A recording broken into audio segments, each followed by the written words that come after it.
ఏంటండి మీరనేది? అవును, కాకపోతే అందరికీ పెళ్ళయ్యాక మెట్టింట్లో ఎదురయ్యే సమస్య నీకు పెళ్లికి ముందే ఎదురైంది, అంతే తేడా.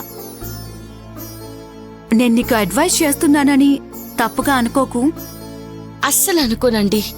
చెప్పాలంటే మీ అడ్వైస్ కోసమే చూస్తున్నాను. చెప్పండి. లైఫ్లో ఎప్పుడు ఫాదర్ని హస్బెండ్ని కంపేర్ చేసి చూడకు. ఒకే త్రాసులో ఇద్దరిని చెరో పక్క కూర్చోపెట్టి నువ్వా త్రాసుని పట్టుకుంటే మాత్రం జీవితంలో ఎప్పటికీ నీకొక క్లారిటీ దొరకదు.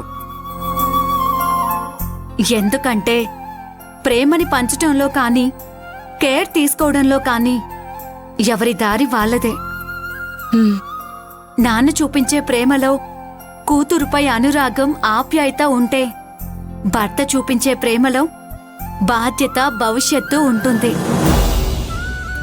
ఆడపిల్ల జీవితంలో కన్న తండ్రి, తాళి కట్టిన భర్త ఇద్దరూ రైలు పట్టాలాంటి వాళ్ళు.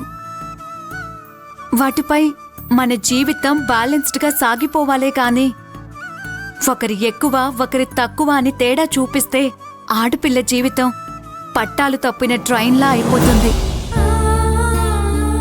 ఒక 2 నిమిషాలు మీ నాన్నతో కంపేర్ చేసి కాకుండా రాజాని నీకు కాబోయే భర్తగా ఆలోచించు. అప్పుడే రాజాలోని ప్లస్లు మైనస్లు నీకు క్లారిటీగా తెలుస్తాయి. అక్షయ, నువ్వు తెలివైన దానివే. నేను చెప్పింది నీకు అర్థమైంది అనుకుంటున్నాను. అర్థమైందండి. నీకు అర్థమైందని నాకు తెలియాలంటే నువ్వు నవ్వుతూ పీటల మీద కూర్చోవాలి.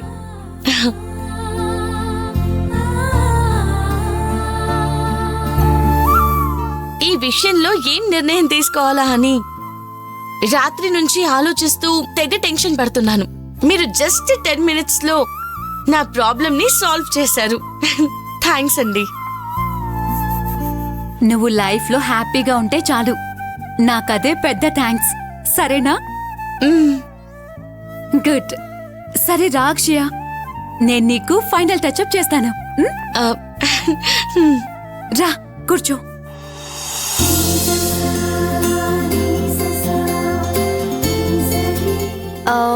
యాక్చువల్గా ఇది నీకు అవసరం లేదనుకో, ఎందుకంటే నువ్వు న్యాచురల్ గానే అందంగా ఉంటావు. వదిన కన్నయ్య మీద పూర్తిగా కోపం పోయింది.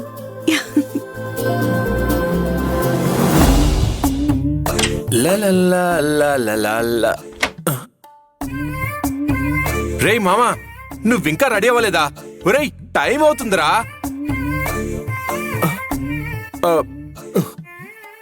రేయ్, ఎవరి పెళ్లికో వచ్చినట్టు అంత కేర్లెస్ గా కూర్చున్నావేంట్రా? రేయ్, నిన్నేరా స్వామి. ఒరేయ్, ఏంట్రా సర్వం పోగొట్టుకున్న వాళ్ళ కూర్చున్నావు?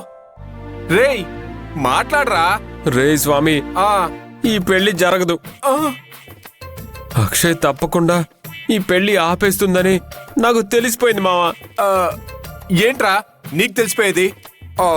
నీకు నువ్వే అనేసుకుంటే సరిపోతుందా? అనుకున్నామని జరగవు అన్ని, అనుకోలేదని ఆగవు కొన్ని. అమ్మో, ఒరేయ్ ఆపరా. జరిగేవన్నీ మంచికని అనుకోవడమే మనిషి పని. నీ సుఖమే నే కోరుతున్నా. ఒరేయ్, అక్క నీ కళ్యాణ రాగం మొదలవుతుంటే ఇక్కడ నీ విషాద గీతాలేంట్రా బాబు? అన్ని విషాదాలకి ఆ కళ్యాణ రాగమే కదా మా మూలం. ఉన్న డబ్బంతా తగలేసి తలనొప్పి కొనుక్కున్నట్టయిందిరా నా పరిస్థితి. ఆ బాధ తట్టుకోలేకే. రేయ్, అలా ఏం జరగదురా. ముందు నువ్వులే. పోరా, లేవరా. లేగు. రేయ్, రారా. రే స్వామి, ఈ లోకల్లో అందరికన్నా వెర్రిబాగులోని చూసావా నువ్వు? ఇడిగో ఇడిగో, ఇక్కడ నీ ఎదురుగానే వెర్రి మొహం వేసుకొని నిల్చున్నాడు కదా, నేనే స్వామి, నేనే. అంత డబ్బు ఖర్చు పెట్టి చివరికి నా పెళ్లి ఆగిపోవడానికి నేనే కారణమయ్యానురా. రేయ్ నీ పెళ్లి ఆగదురా. ఆగదు ఆగదు అని ఏ అన్నారులా ఎన్నిసార్లు చెప్తావురా? అయితే ఒక పంచే, పెళ్లి జరగడానికి ఒక ఐడియా చెప్పు మరి. ఐడియానా? రే ఏంట్రా, నీ పెళ్లి ఆగదు జరుగుతుంది అని ఏదేదో మాట్లాడావు. ఇప్పుడు ఐడియా అడుగుతుంటే దిక్కులు చూస్తావేంట్రా? రే మామా, నువ్వు నాకు అనవసరంగా కోపం తెప్పించకు చెప్తున్నా. ఆ హౌస్ ఓనర్ గాడితో గొడవ పెట్టుకోకరా అని చెప్పాను. ఇన్నావా?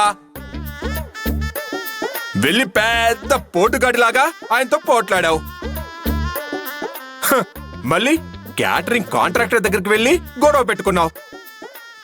రేయ్ ఇలా చేసిందంతా నువ్వు చేసి సిస్టర్ కి కోపం తెప్పించి ఇప్పుడు ఐడియాలు చెప్పరా అంటే నేను ఎలా చెప్పాలరా? ఆ రే రే రే రే రే నువ్వే అలా అంటే ఎలా స్వామి? సారీ టు సే దిస్, నీ గురించి ఆలోచించి ఆలోచించి నా బ్రెయిన్ జారి ఎక్కడి నుంచో బయటకు వచ్చేలా ఉందిరా. రేయ్ నన్ను ఇకపై ఐడియాలు అడగొద్దురా.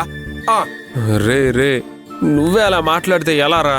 రేయ్ నిజం చెప్పరా, నువ్వు నిజంగా నా స్వామివేనా లేక స్వామి రూపంలో ఉన్న దెయ్యానివా?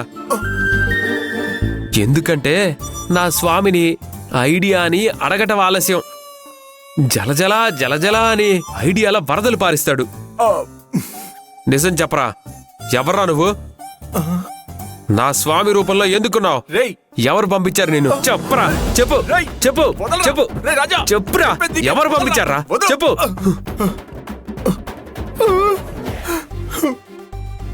రేయ్ రాను రాను నీ వెటకారం వెర్రితలలు వేస్తుంది మావా.